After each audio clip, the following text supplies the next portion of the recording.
মন গুণে মন মেলে অমূল্য রতন।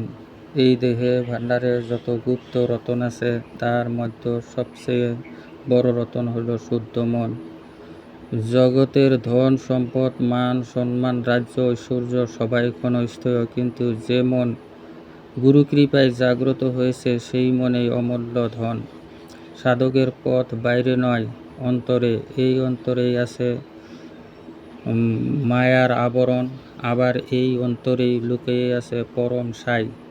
কিন্তু মন যখন কাম, ক্রোধ, লোভ, মোহ, মদ ও অহংকার আচ্ছন্ন থাকে, তখন সে নিজের ঘরের মানুষকেই চিনিতে পারে না। তাই সাধকের আর্তনাদ, পাইলাম না রে মন, মনেরই মতো মন। কারণ মনকে জয় না করে কেউ মারিফতের দ্বারে পৌঁছিতে পারে না। মন যদি গুরুর চরণে সমর্পিত হয়, তবে সেই মনেই জিকির হয়ে ওঠে, সেই মনেই পরম প্রেমময় হয়ে ওঠে, সেই মনেই পরমের দরবারে পৌঁছার সেতু হয়ে ওঠে। যে মন নিজের আমিকে বিলীন করে, সেই মনেই জগতে নূরের প্রদীপ।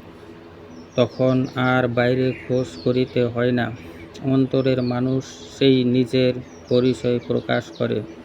মন গুণে ধন মেলে, এই ধন কোনো জাগতিক সম্পদ নয়, এই সেই অমূল্য রতন, যা সাধন, ভজন, গুরুকৃপায় ও আত্মসমর্পণের মাধ্যমে লাভ হয়।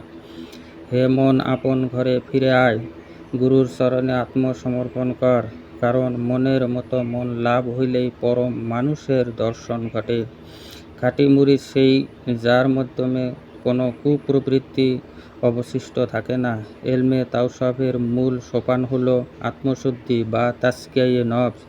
যতক্ষণ না মানুষের অন্তরে খাসিয়ত ও নফসের কুপ্রবৃত্তি থাকে সম্পূর্ণ মুক্ত হয়, ততক্ষণ পর্যন্ত সে হকিকতে পৌঁছিতে পারে না। বায়াত কেবল বাহ্যিক অনুগত্যের নাম নয়, বায়াত হলো খাসিয়তকে কুরবানি করে মারিফতের নূরে অন্তরকে আলোকিত করার এক আধ্যাত্মিক সফর।